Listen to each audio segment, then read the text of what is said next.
Duchamp thought that the questioning of the norms of what art was and challenging people's adoration of art was important. Why do people care so much about what art is? Duchamp wanted to kind of like ask that question and stick it in front of people's face and say, look at it. Why do you love it?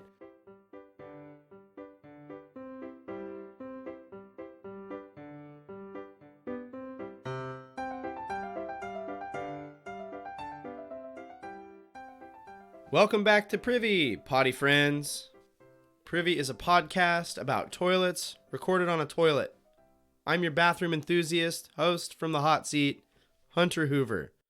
Yeah, toilets are great. They're very wonderful, and they do a task that we all need done in our lives. So, for a lot of you, if you know the show, and I think you do, when you think of Privy, you probably think of how artistic and highbrow it is. And if that's you, I applaud you. And you are going to feel right at home this week because I've never made a claim on this little podcast being artistic in any way. It is not. I just like toilets. I think they're pretty neat. You hit the little flusher and the little it goes down. And if you're in the other part of the hemisphere, it goes the other way. And we're going to talk about that sometime. But whatever. I just like toilets, and I'm thankful every day that I live in a time in history where I can use them in my home in a clean environment. But another interesting aspect about our time in society and history is people seem to have moved past art as an expression to art as commentary.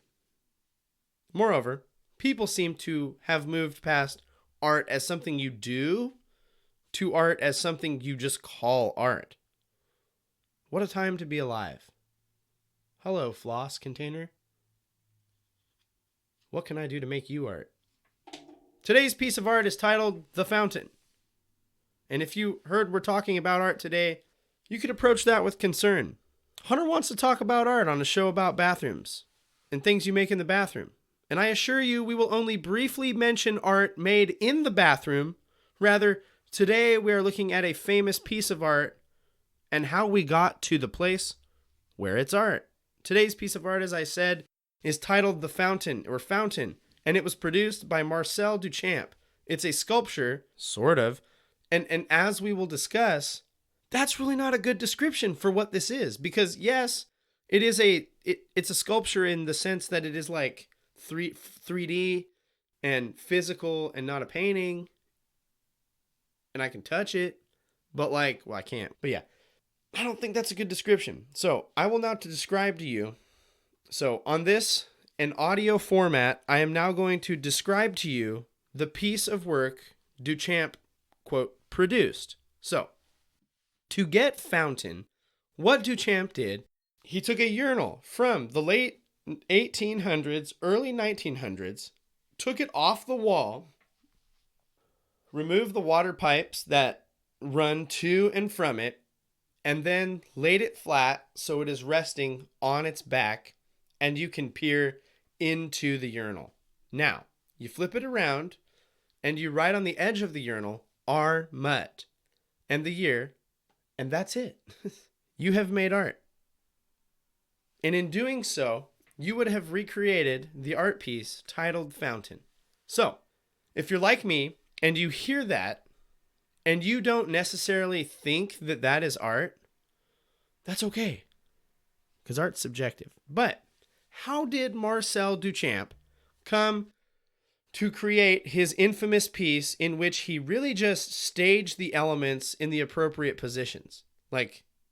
He just arranged it. So, before we write this guy off, he actually is an artist, and he is known for being a painter and a sculptor outside of these worlds of art and stuff. He was also a writer and a passionate chess player. So, Queen's Gambit and all that. Pretty cool.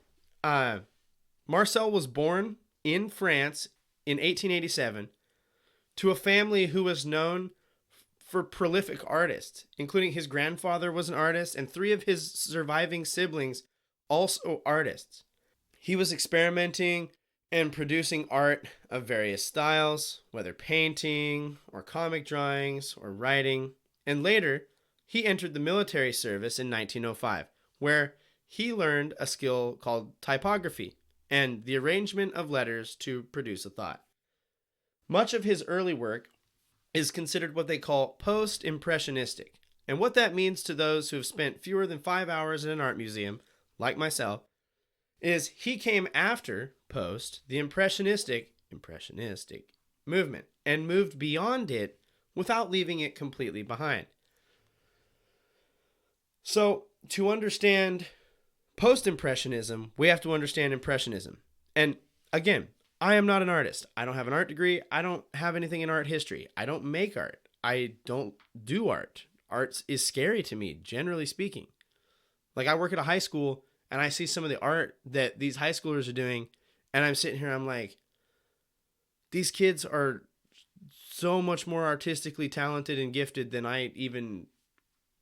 This was not on my horizon when I was in high school. That's all I'm saying. So impressionism, you have to figure out what post-impressionism is. You have to know what impressionism is. So, as far as I can tell, as a non-artist and a humble potty enthusiast, and with zero info gleaned from the, and a little bit of info gleaned from the internet, impressionism is trying to make things look actual or give the impression that they are alive. They're concerned with capturing the movement and the flow, and often do not contain a lot of bright colors, because I don't know if you looked around, but like, the world ain't that bright sometimes, you know what I'm saying? So post-impressionism goes past this to say, what if we added crazy colors and maybe more geometric shapes and style to our work while still trying to capture the impression and feel of the movement? And as such, Marcel was fascinated with playing in that weird new space. And as he did so, in capturing this and movement, Duchamp began to brush up against what is called Dada or Dada style. And that is what small children call their dad. But Dada is simply, and that is a sweet dad joke if you ever want one, but Dada is simply art that is nonsensical. And I hear that and I go, SpongeBob SquarePants. But not really. That's not what we're getting at. So it is satirical and it's just unnatural in its nature. It serves to comment on the norms of capitalist society, bourgeoisie, and other societal norms and power structures.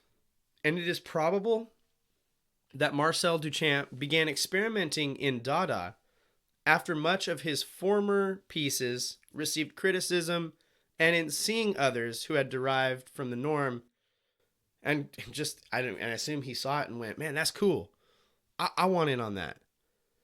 It is probable that he began experimenting in Dada after much of his former pieces received criticism, and Duchamp began to react against some of the art community that had criticized his work.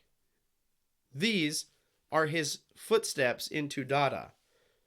But our specimen of concern, Fountain, is not just a member of Dada art. It is, but it is more than that. It is of the classification or type of Dada art called found art or ready-made. And this is an art style, and again, art style, sort of, that seeks to repurpose a standing piece of material or device and reimagine it or modify it. And they're called ready-mades because the material being modified is already made. It's usually a thing that already exists and has a purpose and is going to be used for something else elsewhere. And you take that and you drag it over here and you reorganize it and you reshape it and you relook at how it is laid out. And thus you have Dada. So Marcel's Fountain is a ready-made.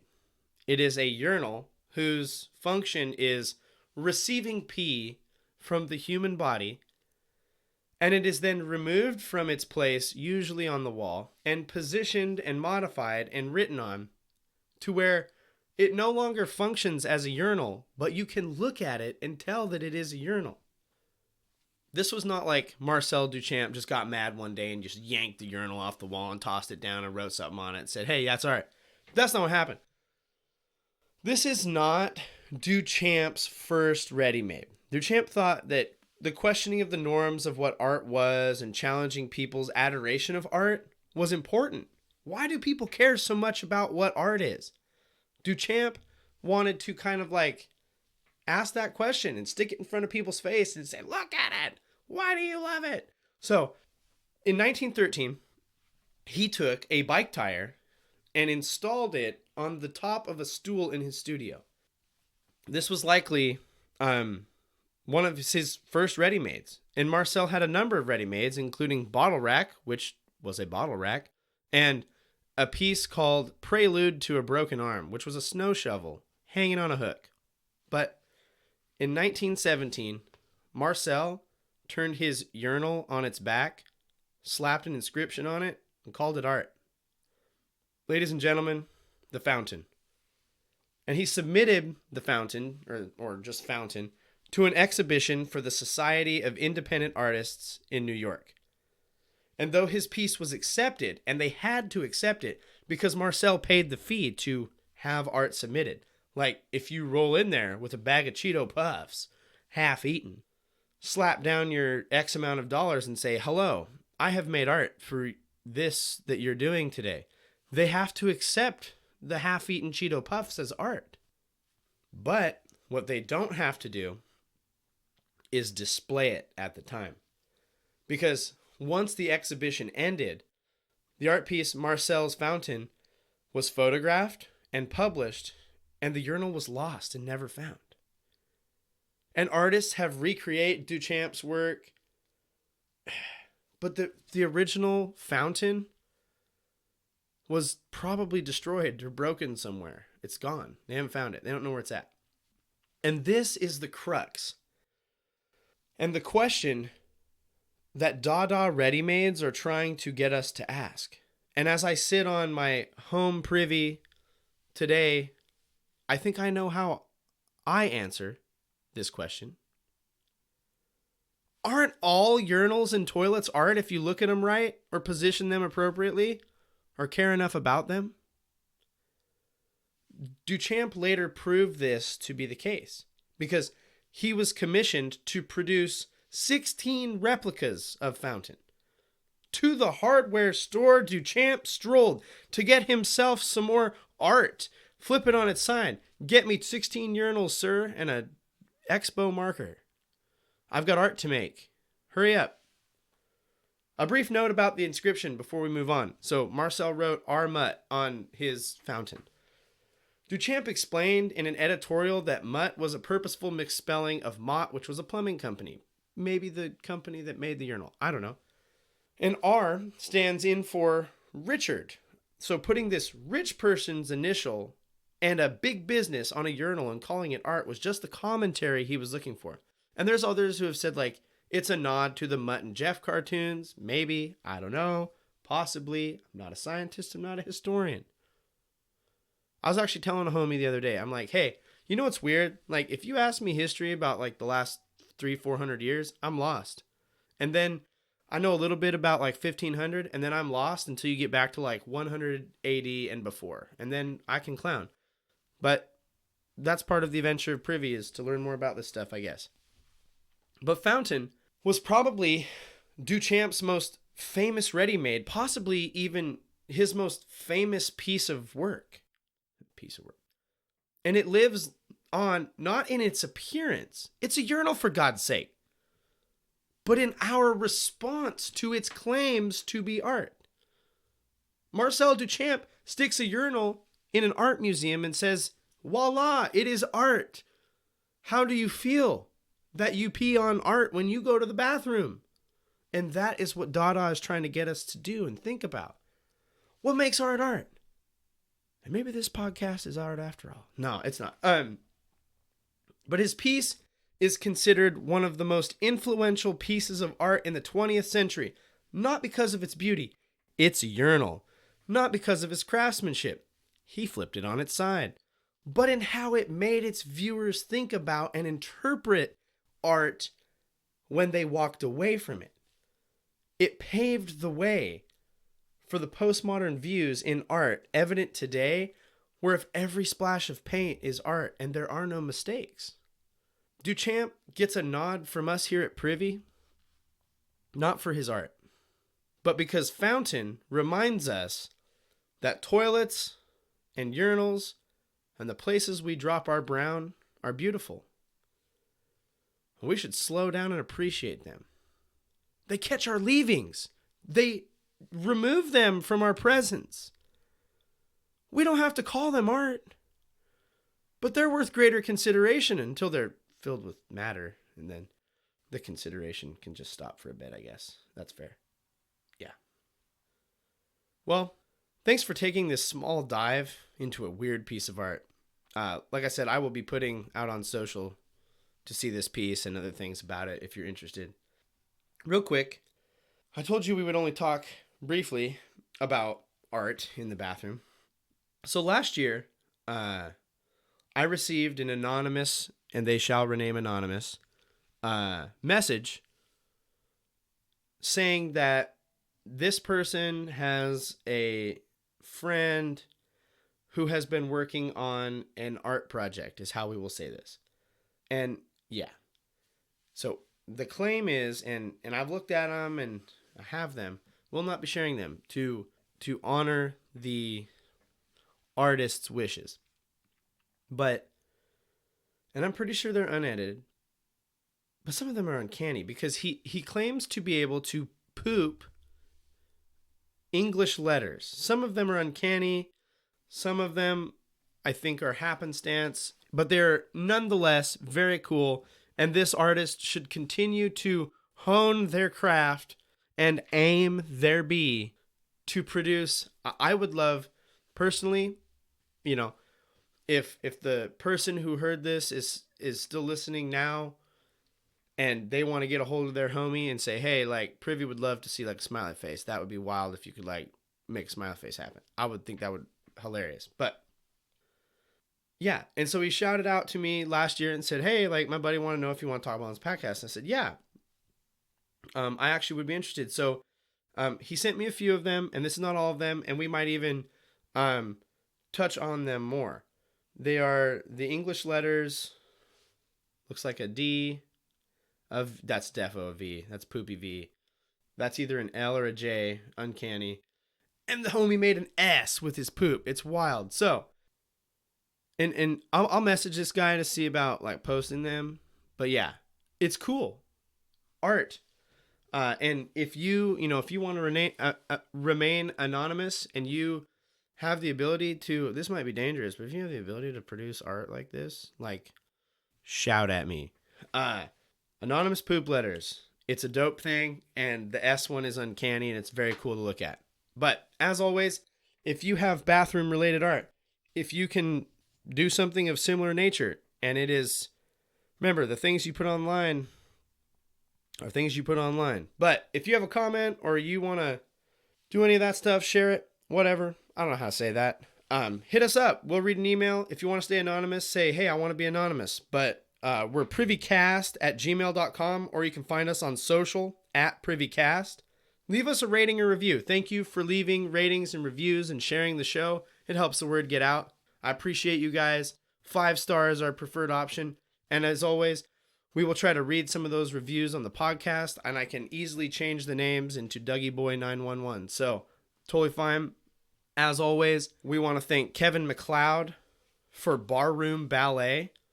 And as always, don't forget to flush.